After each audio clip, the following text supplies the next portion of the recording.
Hello and welcome to a photo feedback session. Thank you so much to everyone who sent through their images. We received some stunning images, so much so that I decided to make a second video in addition to this one, so keep an eye out for that one. I'm Danielle. I'm a professional wildlife photographer and instructor in Africa, from Africa, and I lead photo safaris throughout Africa.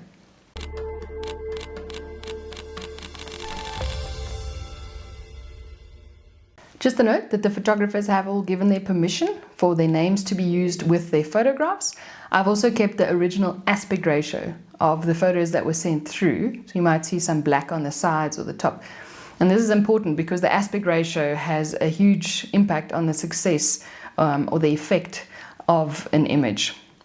Also remember, photography is art and art is subjective. So I'm purely giving you my opinion and my suggestions, but it remains subjective. So with that being said, let's jump right in.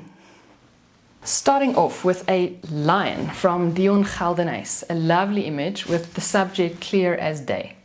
Blue and orange are complementary colors, and that makes for a striking color palette here with sand and sky. The composition is chosen well, with the strongest line where the sand meets the sky, placed on a third. With regards to placement of the subject, I love how the lion has space in front of it, leading your eye to follow its gaze.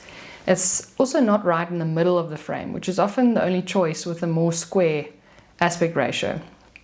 This photo classifies as an animalscape to me, where animal and landscape both play a strong role, and therefore I think the landscape aspect ratio works so well, so much better than a 4:3 or a similar aspect ratio closer to square. One of the most challenging parts of photographing a lion is its tail.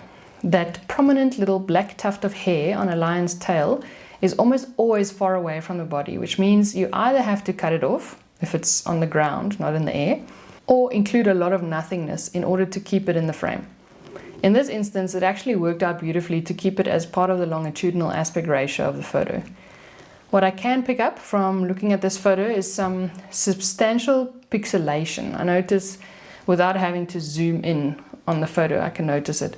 This is different to noise. You can see the sky not showing any grain, but the edges of the lion as well as the grass losing definition a little bit.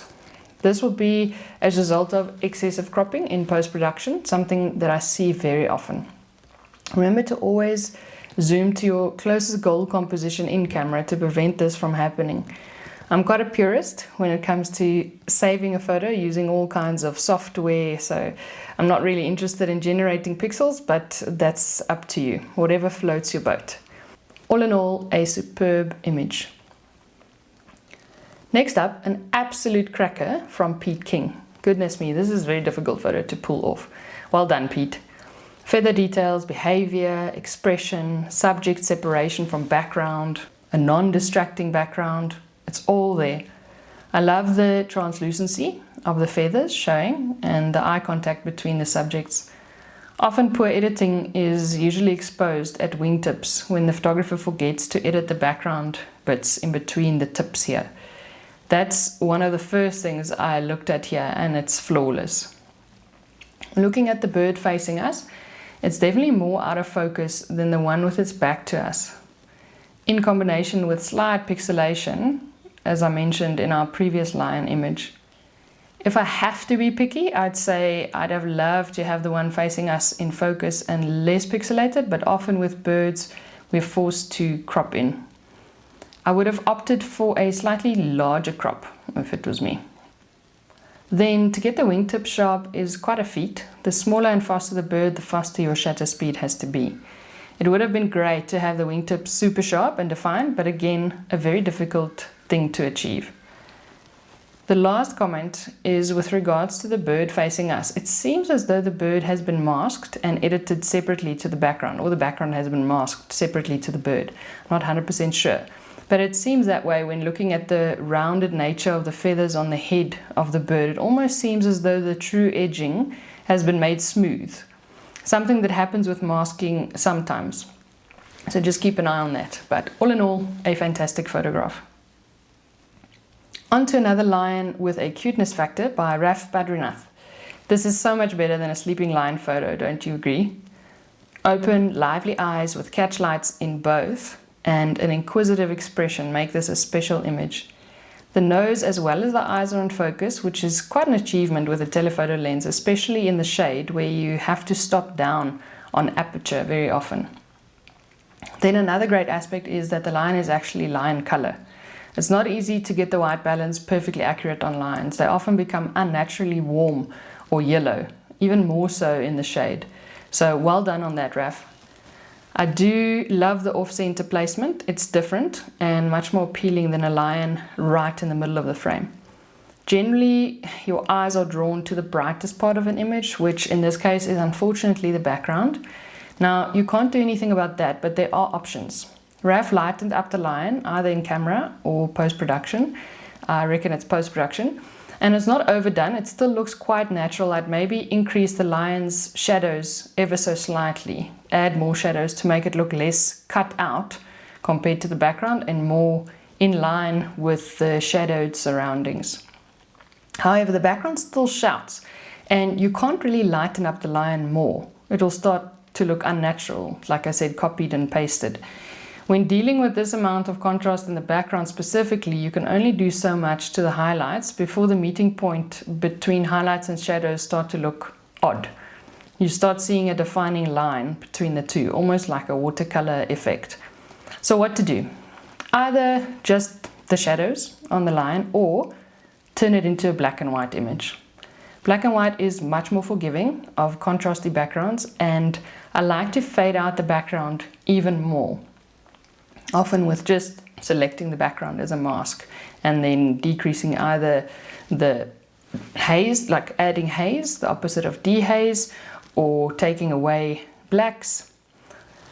This is a quick black and white edit I did on it, which incorporates my suggestions. No right or wrong, just a different version. Well done, Raf.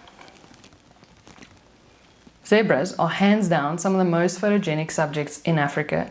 As much as I'm fond of habitat and environmental images, placing an animal in its environment, I do love a close-up. Even more so, a close-up that hasn't been overcropped in post-production. This photo by Andrew Rice is just that. And what do I love even more than close-ups that aren't overcropped? Photos that use the animal as their own background. Look closely and you'll see the background is all stripes. Fantastic. The eyelashes, the color showing up in the iris, the definition of the hairs, all fantastic.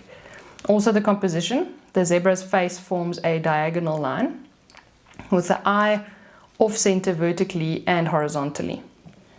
From an in-camera point of view, I don't think I would have done anything differently except underexposed slightly to save the detail in the highlights. Zebras have a tendency of blowing out. In editing, what I would probably add is deeper blacks and stronger whites in the background to match those in the foreground. I would also change the aspect ratio into a more vertical one, adding more length to the image. Then lastly, I take down the highlights and, if necessary, the whites on the face of the zebra and see if I can recover some hair details in the bright parts. Iris Enhance is also always lovely to use on amber eyes like this one, just to bring out the color saturation that might have been lost by the slight overexposure.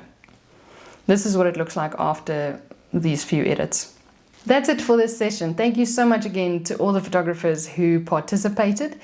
If you're keen on watching the second part of the photo feedback sessions, then please remember to subscribe to the channel and hit the bell to get notified about when the next one is out. Until then, keep well. Bye-bye.